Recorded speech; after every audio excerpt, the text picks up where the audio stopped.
and it's really exciting to be part of like the rebirth.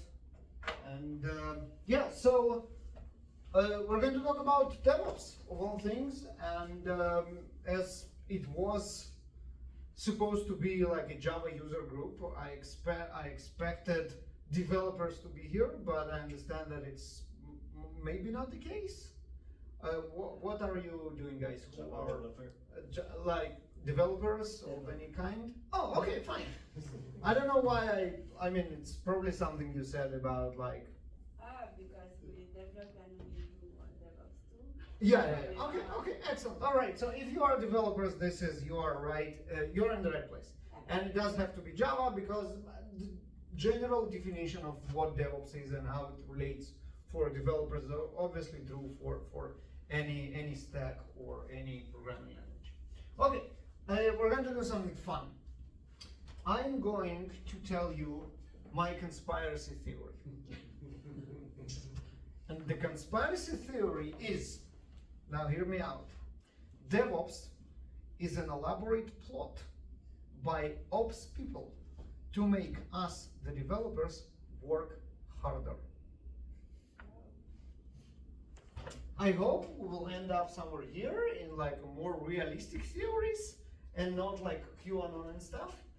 But you will be the judge of that, how grounded in reality my conspiracy theory is. But I do have proof.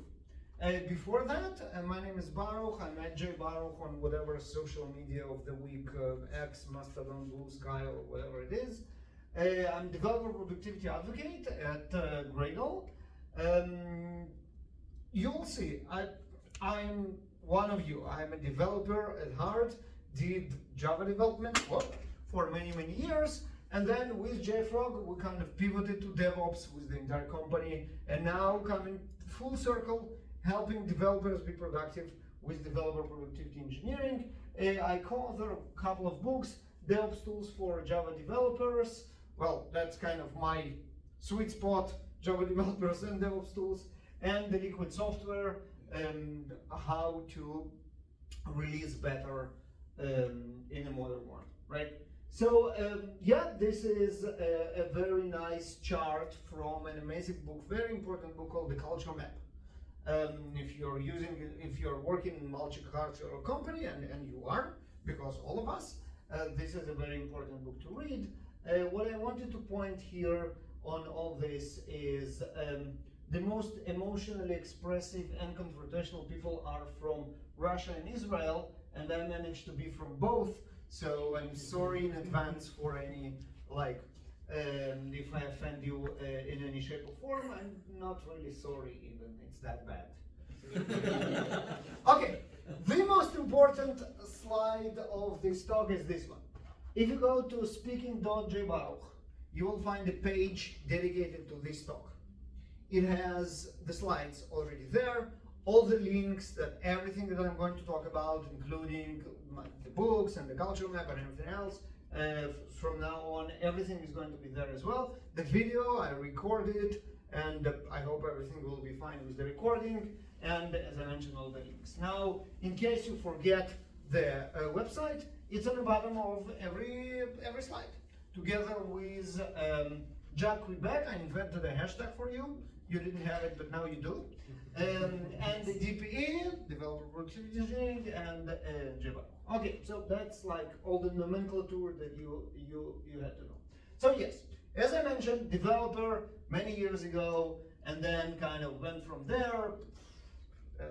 The rest is history, but yeah, the roots are developer. And well, how do developers know about DevOps? We go to and we read the Phoenix project. All of you read the Phoenix project, I assume. If not, don't tell me. Go ahead and read the Phoenix project. This is a very important book.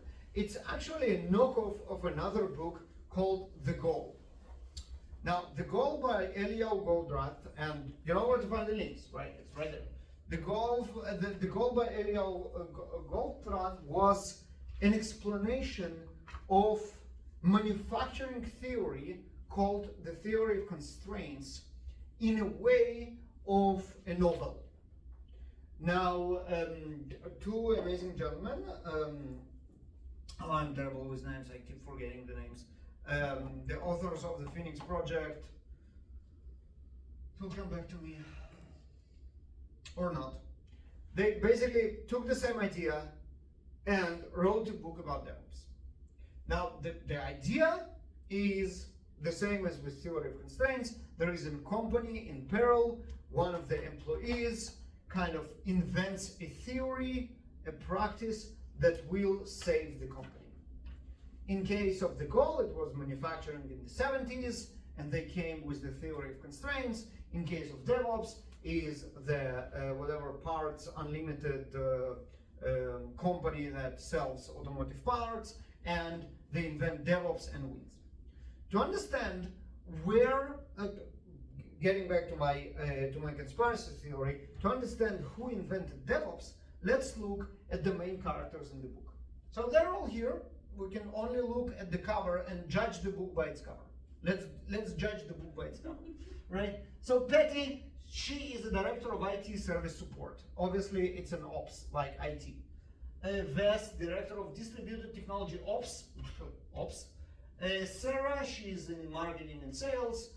Steve, he's the CEO, he's the boss that demands from our hero to reinvent the company. And then Dick, who is a CFO. Here is our main protagonist, Bill Palmer, who invents DevOps and wins. He is the VP of IT Ops.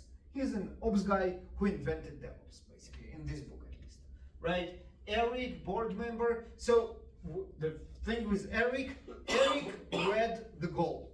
Eric read the book The Goal. He knew the theory of constraints, and he kind of pushed Bill to come up with DevOps. Well, okay. And then there is Brent, lead sysadmin and ops. And then John, the security guy, is hiding there because he has a very good reason to hide. But anyway, anyone is missing? Yeah, devs. Right? No developers. Well, there are developers in the book, but if you remember, they're not pictures in the best of lights. Those are the people who write the code, and then it's 5 p.m. and then they drop the pencil and then they go home, right? And they don't care about what happens with the software. And then all the fires because the software is not deployable and stuff happening in production, and developers kind of, leave us alone, our job is done, we don't care about any of this shit, right? So this is like, developers are not in the picture of inventing DevOps. Exhibit B, who tells us about DevOps? Who tries to teach DevOps? Yes. So, Amazon, and Amazon are an ops platform, right? It's an operations platform. We run our software on Amazon.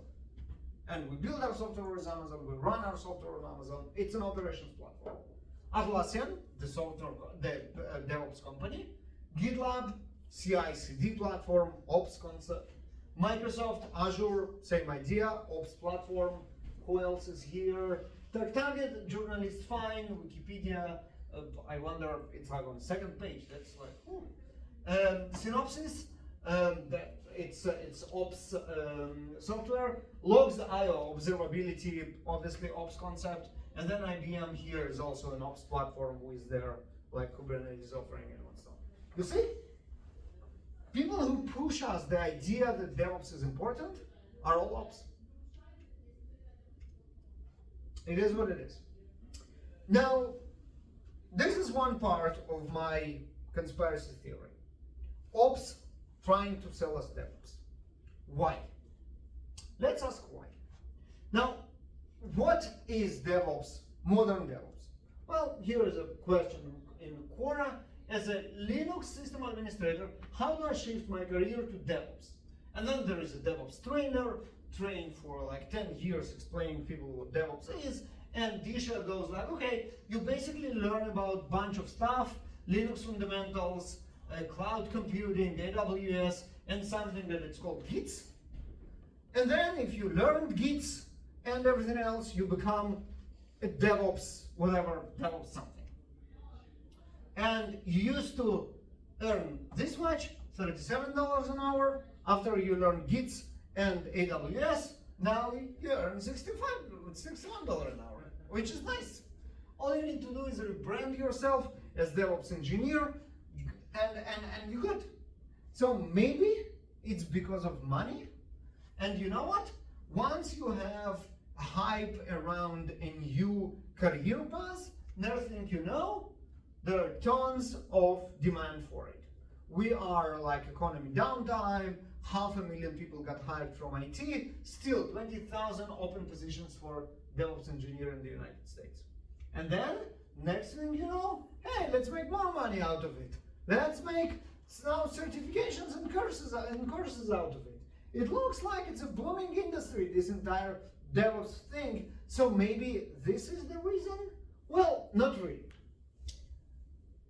I don't think anyone expected DevOps to be such a huge thing when Patrick Dubois and John Willis and all the founders of DevOps came up with it, right? No one expected it to be that huge. So obviously it wasn't in their mind how we're gonna make millions out of it with certifications and jobs.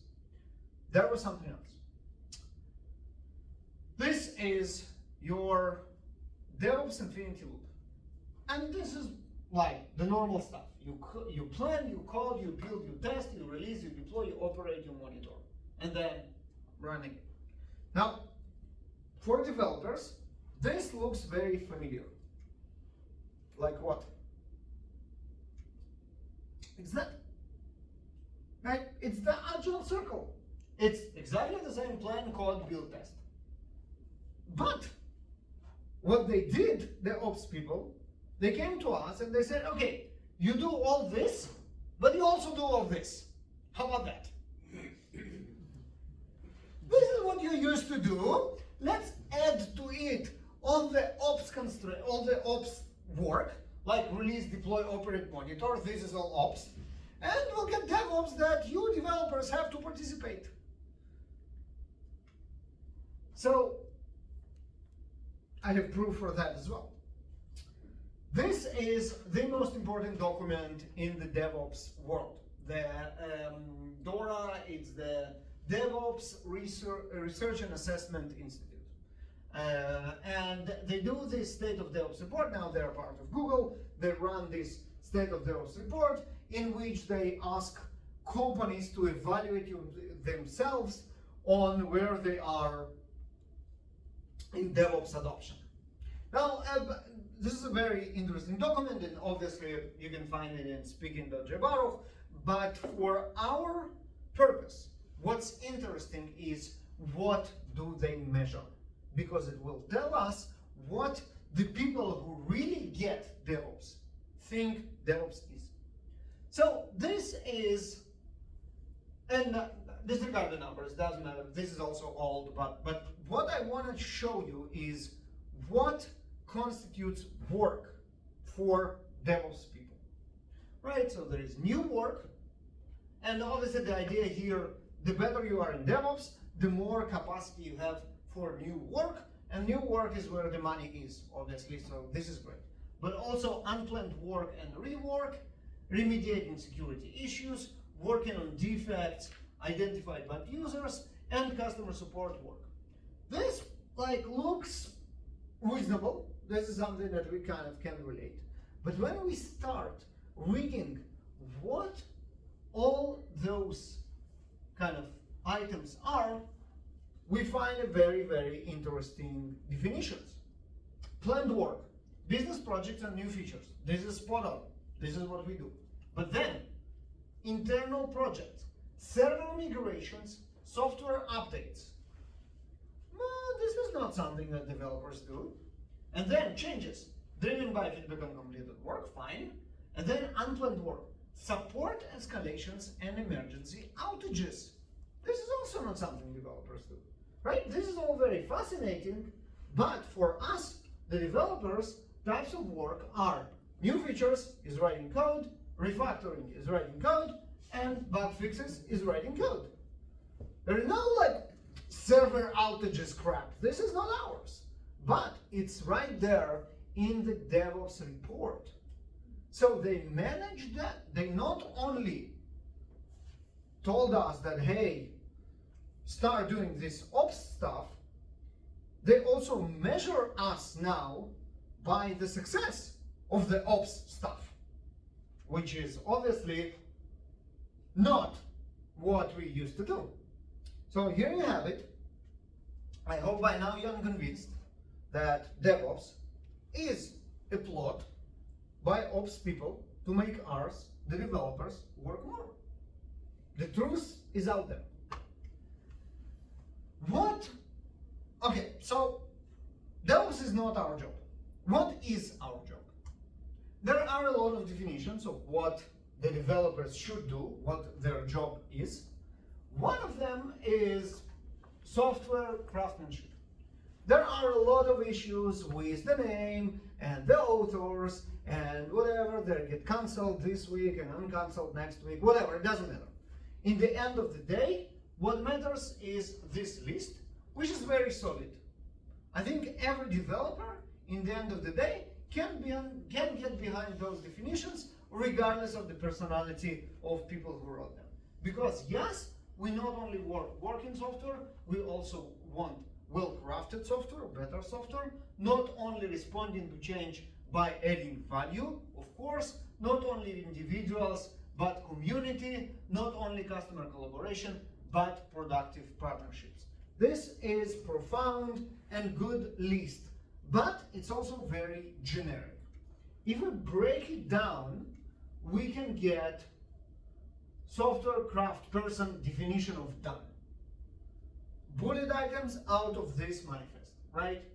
We got what they want. We understand the requirements and we know what we should do. We write clear code, which is easy to deploy. We want to help the ops people to deploy our software. We are not against them in any shape or form. We want it to be easy to deploy. Non-functional requirements are met, whatever it is, performance, scalability, everything else. No new technical depth. We might even reduce some technical depth when doing it. The tests are passing, obviously. QA, if we have such a department, which is more than just unit tests, they tested our shit and it's good and they're happy. Team lead is happy with, and this is kind of where it goes to like adding value, and then product owner, who is a proxy for a customer, for us, is happy, which we say, okay, then the customer is happy, right? Because we don't interact directly with customer, have product owner for that. So this looks like I would say a solid list for a definition of done for developers. Now, let me ask you something, and I mentioned that QA is happy and we're friends with QA. This is kind of an old school, funny picture. If you remember back in the 90s, if you're old enough, there was like all this thing like, hey, the developers are rivalry with the testers, and they like all they want to do is find bugs, and they are in our way, and all this stuff. Do you believe this to be true today? Works on my machine, yes. Yeah, because I have to say that I don't see that much. There are some people who really stop at work on iMachine. But I think the majority of the developers in our day and age understand that quality is a part of their definition of done. We just spoke about it. The unit, we have good coverage, the tests are passing, QA is happy. This is something that we understand, that we own. So this picture is not true anymore. Yeah, I wanted to ask you what you think about it. I did. So quality is a part of our job. Now, what is quality? The funny thing about quality, that the definition of quality changes. I want to go back in time with you 10 years ago. This is, well, not 10, it's 15. 15 years ago, this is a website of JP Morgan Chase Bank back then. Now, what did you or me expected from a website of a bank in 2007? Probably not much. We still did most of our banking in a branch, and the website was nice to see the balances and what's not. But if here in user announcements we see, well, we need 12 hours of maintenance window to ensure quality, we were like, whatever, okay, that's fine. We don't need it in the next 12 hours. 15 years later, today, this won't fly, obviously. The requirements of what quality means changed dramatically. Today, I switched banks over the quality of their mobile app. Couldn't care about anything else. This is something that really bothered me. So, quality today is not what it used to be. And on top of that, code quality is not enough. So this is a prediction by Seagate from, again, like 5 years ago, what the data sphere would look like in 2025. Now, obviously, Seagate are biased because they do storage, but even if we take it with a grain of salt, the numbers are mind-boggling. 175 zettabytes is a lot. What is like large amount of data? What is big data today? In what it measured? In what unit?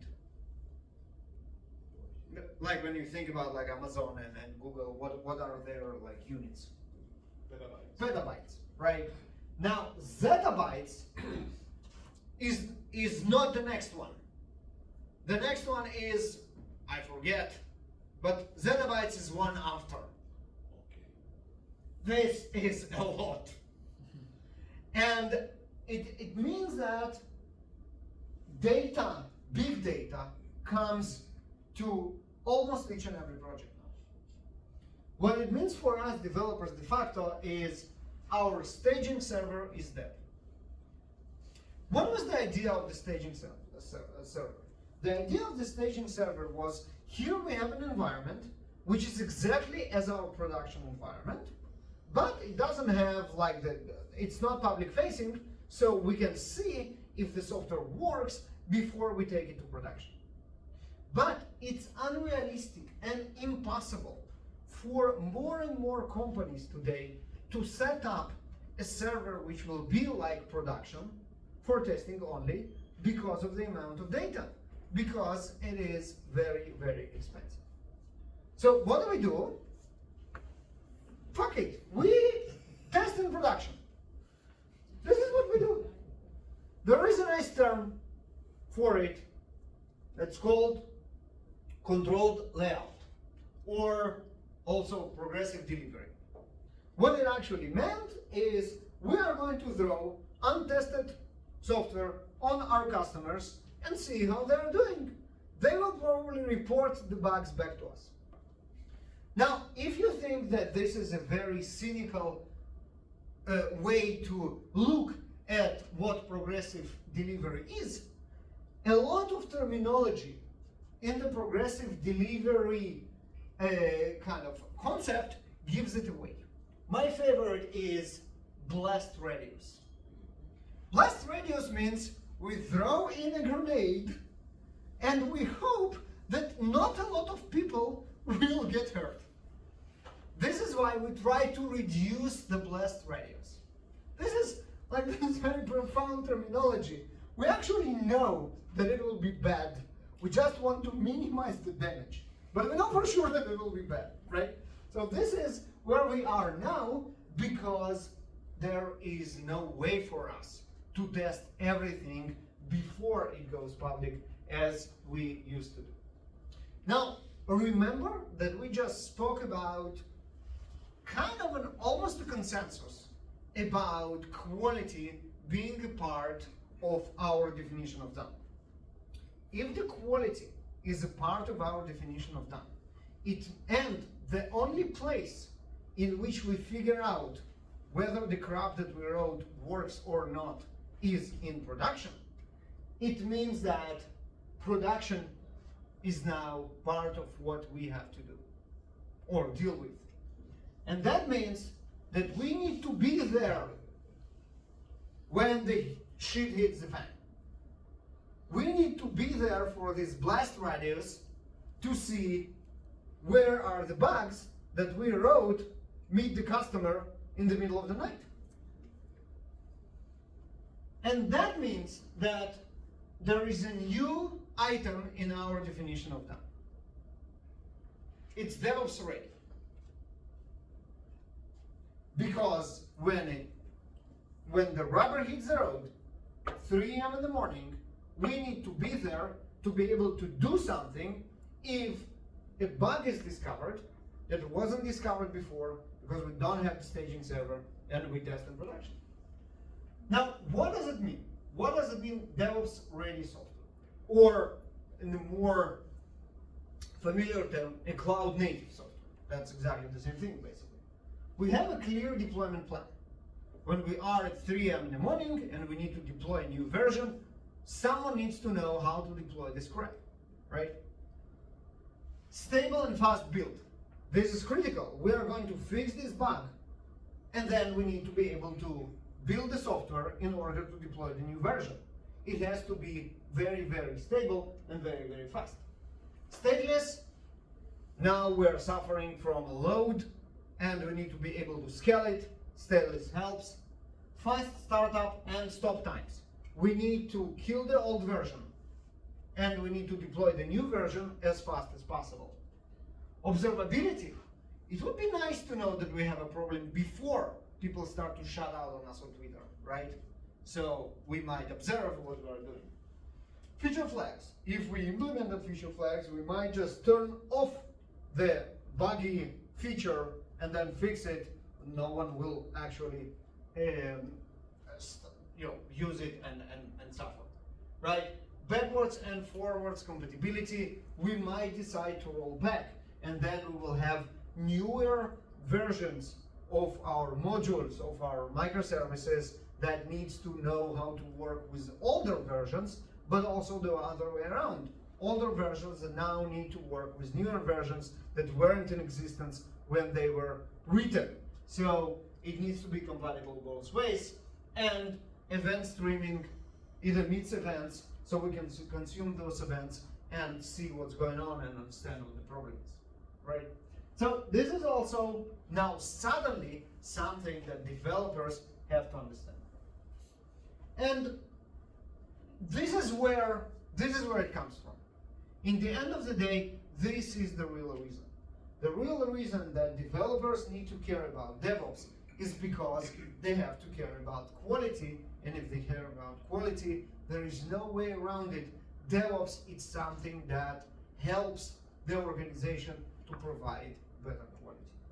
The problem is, even understanding that doesn't really help. It doesn't really help because we still feel that we are taken advantage of by ops people who invented themselves a new category, and we now suddenly have to do more. Now, yes, we all understand that we need to be there, but it feels like that more times than not. We are kind of forced, and it's not natural, and we don't feel really at home.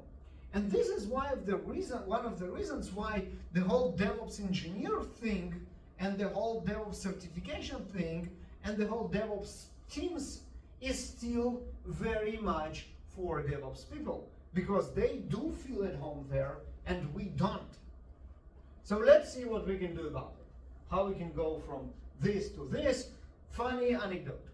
There is no GIF to be found that goes from sad face to happy face. There are a lot of GIFs that go the other way around, from smiling to crying, not a single one from sad to happy. I had to reverse the video in order for you to get the right animation. So, one of the reasons why we feel abandoned or not excluded from DevOps is coming from the way we looked at DevOps all this time. So back 13 years ago, there is this stupid Venn diagram. It was extremely stupid because it doesn't mean anything. It doesn't mean anything because it implies that there are some superhuman, unicorn, farting, gray-born people that know all the things about all the things and can do write code and do QA and release everything by their human superpower. No such people exist, and if they do exist, they are hired by Netflix very long time ago and not available anymore. Not a thing. What is a thing? Understanding DevOps is a bunch of different people specializing in different things, work together around process, collaborative process in which they all work together, using tools that make sense to everybody, right? And we nailed some of those parts. Productive people, this is what we want, using productive process and using productive tools, this is DevOps. And some parts of it we have it, right? So we have the process. The process is empowered teams. Not a lot of organizations, unfortunately, do it, but it's very easy to explain and you will understand it. If you want productive people to work together, put them together in teams. Have teams that have developers, quality people, ops people, product people working together on features. Makes sense? Does it happen? Not so much. What do we have instead? DevOps teams and developer teams. What is the problem? We're back to square one. We have the silos of DevOps and developers, and now we need collaboration between them. Maybe someone will come up with DevOps one day, which will be like, but yeah, we have the answer. Tools, well, more or less. We have tools that's supposed to fix the problem of collaborating over tools with developers. Are developers glad about writing YAML files for Kubernetes? Not so much. But again, we know what to do. We know the solution. Tools need to be there, and those tools need to work good for both developers and ops and QA and security and everybody else. The reason why developers, for me at least, why developers feel a lot of time excluded is because when we come to productivity of the people, all the limelight and all the effort was on how do we make ops people productive. Ops people were terribly unproductive because you remember how they treated every server as pet, logging in, configuring it. No two servers were alike. Logging into a production server and tweaking something was a norm. This was a disaster in terms of productivity, and DevOps fixed it, right? Cattle versus pet, infrastructure as a service. It's a tremendous boost for the ops people. But what about the developers? Developers were, to begin with, more productive than ops people. But now, ops people leapfrogged over the developers. And now, theory of constraints, we need to fix where the bottleneck is. And the bottleneck is right here. Builds and tests are slow. 92% of the people that we surveyed, it's not a lot, the survey is crap, but it's a good conversation starter. How do you feel about your builds? Should they be faster? Right? I don't know if we get here 92%, but it's close enough. What else is here? Too much time spent waiting on the build and test. That's what we spoke about. Insufficient observability on build and test performance and regressions. The build was fast, but now it's much slower. I have no idea why. Sounds familiar? It's exactly as your phone, but you fix it with your phone, you trade it into a new one. You cannot trade your build for a new one, unfortunately. You have no idea why it's slow. What else is here? Inability to easily troubleshoot and determine the root cause of a build, test, or CI failure, including flaky tests. You love flaky tests. Everybody loves flaky tests. There is a test that sometimes passes, sometimes fails. You have no idea why. and you don't know where to start looking. It might be even worse if it consistently passes on your local machine where you can debug it, and flaky only in CI environment that you don't have access. This is even funnier. There is nothing you can do about it. And etc. etc. There are tons of issues, right? So those are real productivity pains that can be solved with, in my perspective, developer productivity engineering. What does it mean, developer productivity engineering? Well, how does it differ from developer productivity? Developer productivity, we touched a little bit about it when we spoke, is about how good the coffee machine is, right? Good coffee machine equals productive developers. Developer productivity engineering is the engineering aspect of developer productivity. Let's not only get a better coffee machine, but also see how we can apply engineering skills to improve productivity, fighting those slow test times, fighting those flaky tests, making sure we have observability in our build. And I want to present you with a couple of ideas on how you can make it work. Foster faster feedback. Why do we build software locally? I really hope that none of you release from your machine. I really hope so. But you still run the build. Why do you run the build? You run it to get feedback. You want to see if it builds. What does it mean? It really depends on what is there in your build. Sometimes you don't have tests. So you basically just check that it compiles. Sometimes you have a little bit of tests.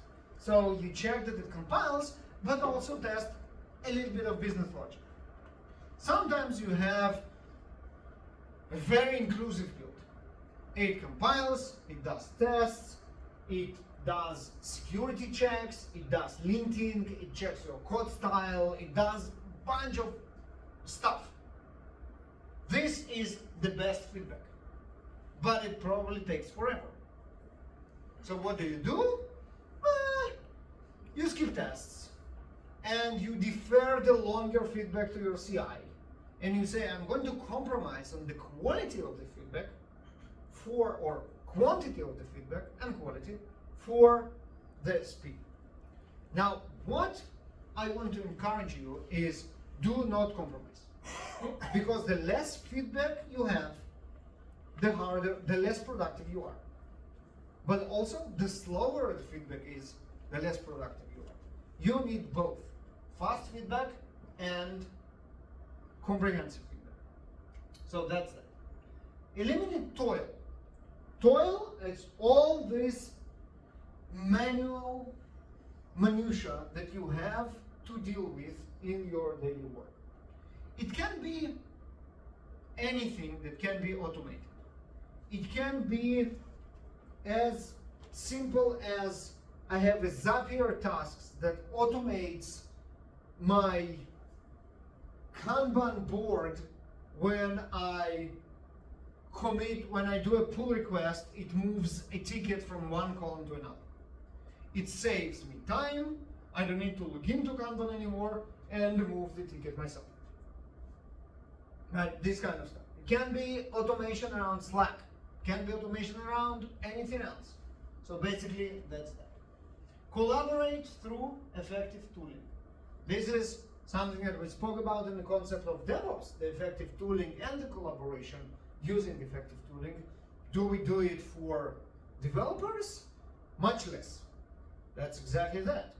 For example, here, and just Gradle pays me to be here, so I'll mention the velocity, which has, and it sounds stupid, but it's very profound. Every view in the platform which analyzes your build is linkable. But, okay, but this is effective tooling collaboration. Because you can dig into your build, you can find this tiny thing that breaks the entire thing, and then send to your colleague the exact setup that will show it. It might be a line in the log, it might be a result of the test, but it also might be a graph of build performance degradation over the last days, but only from last Tuesday to like last Thursday, and only in this cluster of machines, because they're all in the same office and their provider changed, and now their resolution of dependencies is slower. You need to be able to express that, and this will be your collaborating through effective. Prioritize automation and eliminate bottlenecks. This goes straight from the DevOps book, right? This is your theory of constraints right there. Work on whatever is the next bottleneck in your build. If something is slower than something else, unless you fix that, don't waste time on anything else, and obviously automate everything. Observability for proactive improvement. Again, something directly from DevOps book. Observability is one of the pillars of DevOps. Why? Because, as we mentioned, we prefer to see the problems before our customers and users see it. This is how observability became one of the biggest things that are there, because we cannot test everything and all this stuff, for DevOps. Did it make the way back to developers? No, not really. Because who cares if developers, if their build is slower, they will figure it out. But obviously not. We want to observe what developers do in order to proactively fix what's broken. Right? Dedicated organizational mindset, I'm going to touch on it in a second, and outcomes over output, right? This is also something very, very important, especially for developers, right? So we can generate a lot of noise around our processes and tools and what's not. I don't need to tell you, sometimes the test outcomes, the build outcomes are verbose and overwhelming. That's a lot of output. How do we look at that and actually find the outcomes out of it? Right? This is also your effectiveness, your productivity is right here and not here. Going back to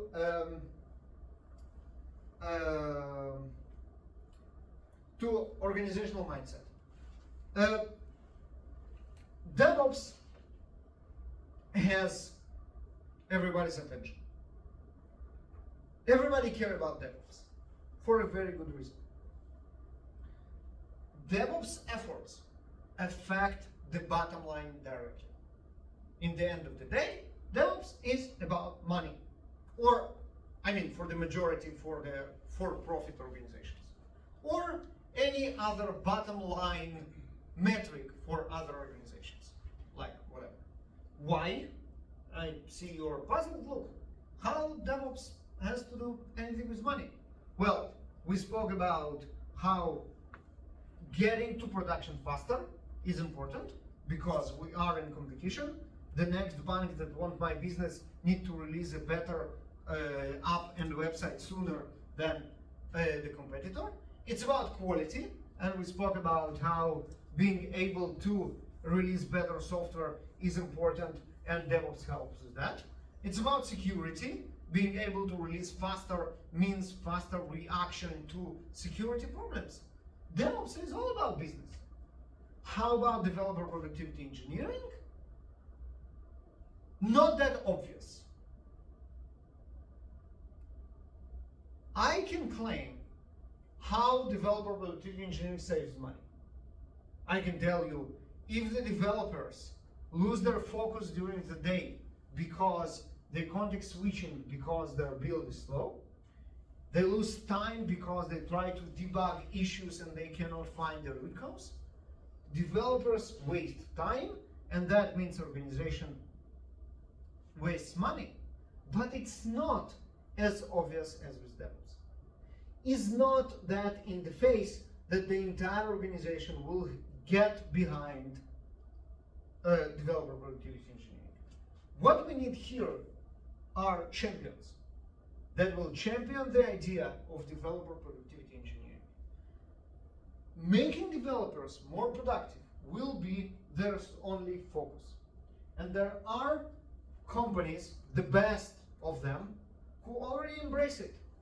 Your Spotifys and Netflixes and Ubers and Lyfts and whatever the most sexy unicorns in our industry all have developer productivity engineering teams in place. They pay money for people who won't pay attention directly to the product as the rest of the company. Instead, they will work on making the developers more productive through engineering. And this is what dedicated organizational mindset means. So, what did we learn? Is DevOps really against the developers? Well, not really, but what is proven is that it mainly solves ops concerns by making processes and ops tools more productive. This is what DevOps is all about. It needs our help as developers, but it solves ops concerns. Developer productivity engineering made developers more productive and no less important, although might be less obvious, but not less important.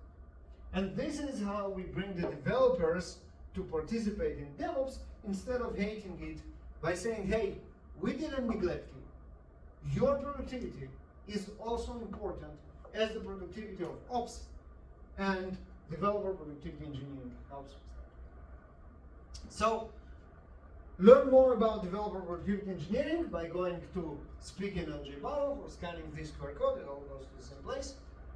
What do we have there? First of all, I have there an example of how your build can be faster today. If you're using Maven or Gradle, you can apply our speed challenge to your build, and if your boss won't be very happy about you messing with your production build, we have a couple of examples of projects, open source project that you can try and run the same idea, and then maybe try it with your build the next. As I mentioned, DPE champions or agents of change are the next champions in the organization. It was the DevOps champions for 10 years, more than 10 years. We figured this shit out. We know how to do DevOps. The next frontier is DPE, and you can be one of those. We have a platform that will help you advocate developer productivity engineering in your organization if you want to. One of kind of the basic where to start is the DPE handbook, and a lot of material is going to be published by the end of this week. I hope if they make the deadline from the DPE summit that that held a month ago in San Francisco. There are tons of great talks and great material in it. Now, it will take you, one of the links will take you to our advocacy platform in which you will find a lot of those resources, and this is where I told you can get your t-shirt. So basically, if you do challenges on this platform, like the speed challenge and like talking on social about DP and this kind of stuff, there are points that you can grab great swag out of it, including, well, that's a boring t-shirt, but we have much more fun t-shirts that you can win. So with that, thank you very much. Q&A and ads on whatever platform, at @jbaruch everywhere, and Jack Quebec, our newly invented hashtag. Thank you very much. Thank you. Thank you. Alvin, you were right on time. This was the last slide. Exactly. Okay, so I guess we're waiting for pizza, and while we're doing that, we have time for questions and what's up, discussions. Yeah, go ahead. Yeah, really interesting, thanks. And I was thinking while you were talking, and I was wondering what is the responsibility or the percentage of responsibility of DevOps platform to accelerate builds? Because like all the platforms right now are not doing layer Yep. caching, Yep. and they could. And they- Absolutely, but they and don't. that's a great question, and you know the answer. They were invented for the ops people. Ah, yes. No one thought about how your local build is going to be fast or slow because no one gives a shit. Because Everybody only think about how do we release the product faster, and this is why all the platforms are about continuous integration, continuous delivery, what's not. But no one invested a tiny investment in installing a remote Gradle cache agent on your CI. It's for ops people. It takes 10 minutes. It's just another Docker container that they need to spin up, and it does magic. Think about this Monday morning build. Right? You come Monday in the office, and the first thing you do, you check everything out, like you do a rebase, and then it builds forever. Because time zones, because locations, because weekend, everything changed. But you know what kept running and being like up to date? Your CI. If you can just take the caches from your CI and run against them, your build will be exactly 5 seconds. The time that will take you to download the caches and make sure that everything is up to date. Because everything is up to date. You rebase the sources are the latest. You took the caches from the last build and they match because your CI just did that for you. And this is really nothing to implement. It's so easy. You will come to your platform people and say, hey, can we make sure that we have a remote node cache, like remote caching node running on CI? They will go, sure, why not? The problem is, no one thought about it. Yeah. Organizational mindset wasn't there for developer productivity engineering. Once a client asked me to accelerate all the builds, and I just set up a dedicated agent on a virtual machine with Docker. Exactly. And with Docker caching, it was really fast, and I was thinking, why I'm doing this? Why it's me? Why it's not like GitLab or Azure DevOps or? Exactly, because Azure and GitLab, they are all ops platforms. It's not because they're evil. It's not because it's hard. It's just a mindset. No one thought about it, and it's a shame. Yeah, and I don't recommend my client doing this because sometimes it's not all people that knows Docker and. Yeah. And No, it's- there are it's- better ways. The Velocity is obviously a platform that was created for developer productivity engineering, and that's exactly what, if you ask me, obviously should be used. And it has all of that out of the box. You don't need to do anything. You basically go into your Maven, Gradle, Bazel, SBT build, whatever, and say remote cache equals like enabled or true or whatever, and it just works. Which platform? The Velocity. Okay. It's story about the Velocity. You never heard about it. The commercial offering of Gradle used to be called Gradle Enterprise. It's a terrible name because it's not only Gradle, it's also for Maven and for Bazel and SBT, and because it's not only for enterprise. Every company that pays attention to developer productivity engineering can and should use it. So it's a terrible name. And when I joined, I'm like, hey, we probably should rename it. I wasn't the first one who came with the idea, and the renaming happened. And I thought, okay, whatever it will be better than Gradle Enterprise. Well, now, instead of just saying Gradle Enterprise, I have to say the Velocity, a product formerly known as DevOps Enterprise. So it's actually worse, but it's a temporary. Yeah, so the Velocity is the commercial offering from Gradle, and it optimizes the build, makes it faster, makes it more stable, because we have built-in facilities, for example, for fighting flaky tests. It will automatically find the flaky tests and we'll build the collaboration through tooling to make sure that you can understand why it's broken, and then let people know who can fix it to fix it. My favorite example of flaky tests is there was a test that was passing on developers' machines and failed on CI, but only in the afternoon.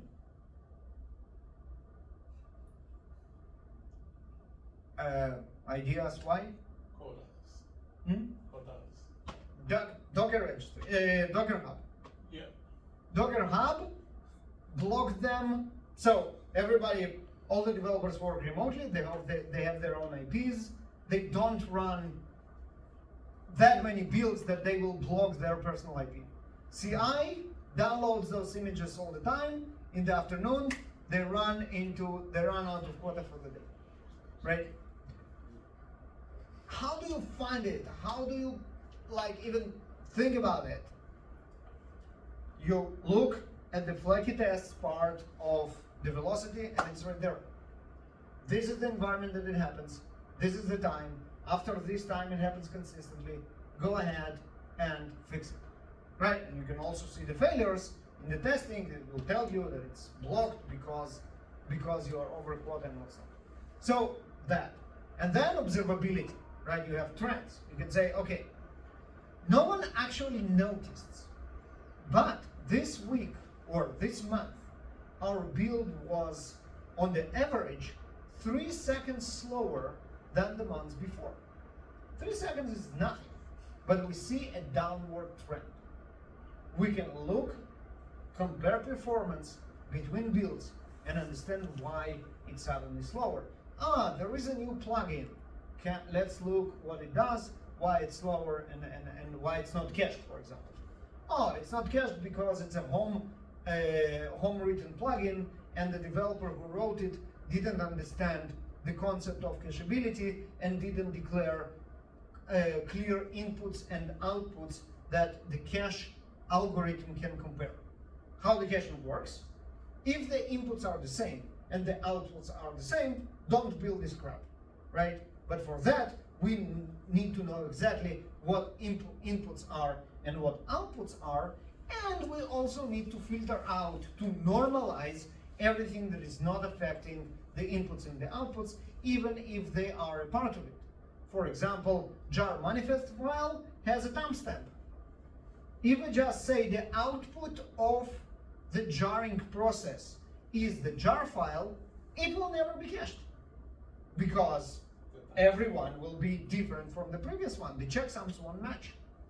But if you have a platform that can tell, okay, we see that the caching didn't work, and we see that the caching didn't work because of this line, we can say ignore it and then try to cache it. And then we can skip it. Now, maybe the timestamp is important for our production observability. In the end of the day, might be that we rely on the time where we build the jar file for to know what's going on if something went wrong. But we're talking about local development. Those caches are between my build now and my build in half an hour. No one gives a shit about the timestamp.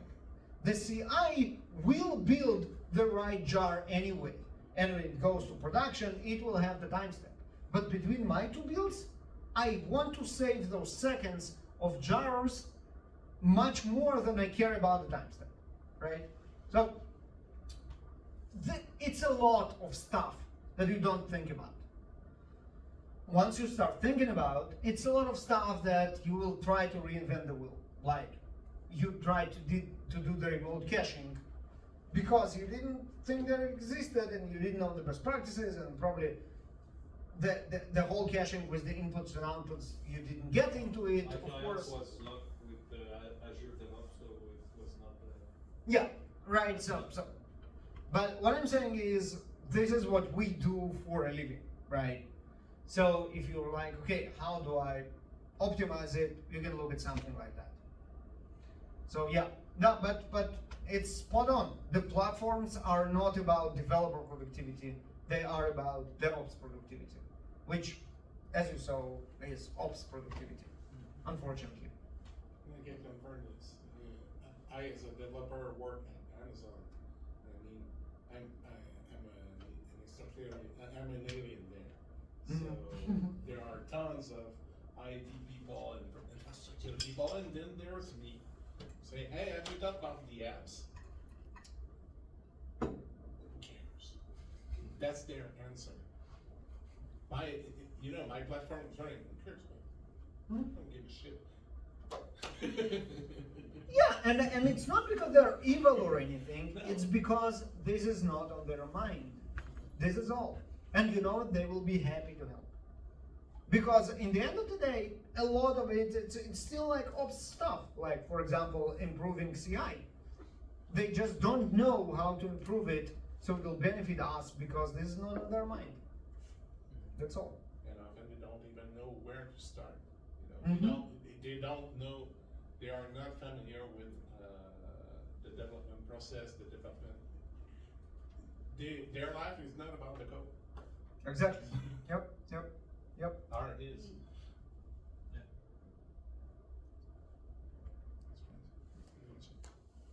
And maybe I can continue on this concept of developers relating to other people. What are your thoughts on like the relation between DevOps and like traditional sysadmins? And I currently have a lot of trouble with sysadmins that don't want to automate some processes at my clients, and They are. And is it normal or? They are dinosaurs. They are dinosaurs, and they are already dead, even if they don't know about it yet. They're completely obsolete. There is really no reason today to work with this manual system administration like mindset. It's a loss. The industry moved forward. There is no place for them. I mean, obviously there are organizations, we spoke about it, that uses VM and other terrible stuff from the 80s and still think that they are in the 80s. You don't want to be anywhere near that. And you know what? You come to a meeting on your own private time instead of having fun being with your families and what's not. You are not them. They don't go to meetups. You don't want to be anywhere near those people at all. Unless they pay you that much money, which like a ridiculous amount of money. But then you'll probably be very rich but very miserable. So I don't know if it's a good trade-off. I have a fun story about that one because this is the exact analogy I used with a customer.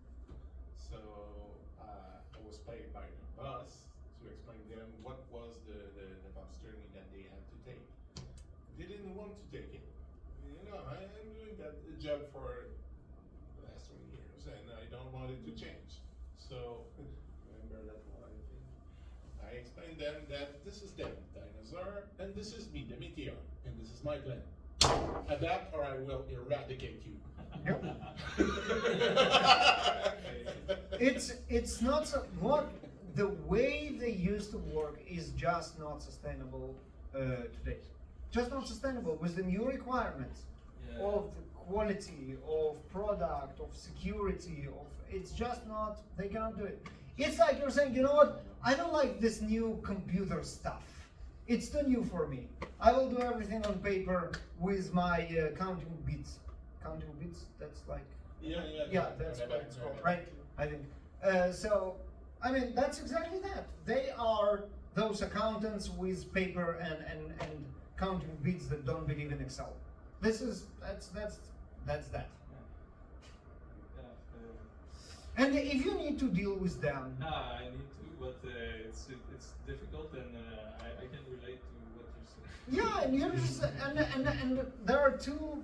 I mean, if by now they didn't change, I don't know if there is like enough education in the world that can help them, frankly. I'm not sure. You have to get their mindset to be able to get Yeah. them to change. Yeah. Because there are many types of people in the world. Okay? But mostly we're separated into two groups: the hunters and the farmers. We, the hunters, go outside the limit of our village and we hunt for new ideas, for new stuff. We pay them, the farmers, to be the most stable, to get nothing to change, to provide a steady output forever. And now, instead of their pitchfork, we give them, a spear and tell them, go hunt. Their only answer is, And you know, there are people who can adapt and there are people who can't. And you know, it's not only the sysadmins, it's like the old school compliance people and the old school security people that they don't care about anything new, and all they want is their old ways, that, you know, stability is the most important part. You know, their customers don't care about stability. Their customers want the opposite of stability. They want new features every day. Yeah. And if the organization won't provide that, there will be no customers. Yeah. And if there are functions in the organization that say, well, what customers want, I don't care, those individuals shouldn't be part of an organization that their goal is to serve customers. you're describing government. Where those people can be found en masse. Government. Because they don't care about the customer. Because their customer is the lawmakers, and they don't care about how good the product is.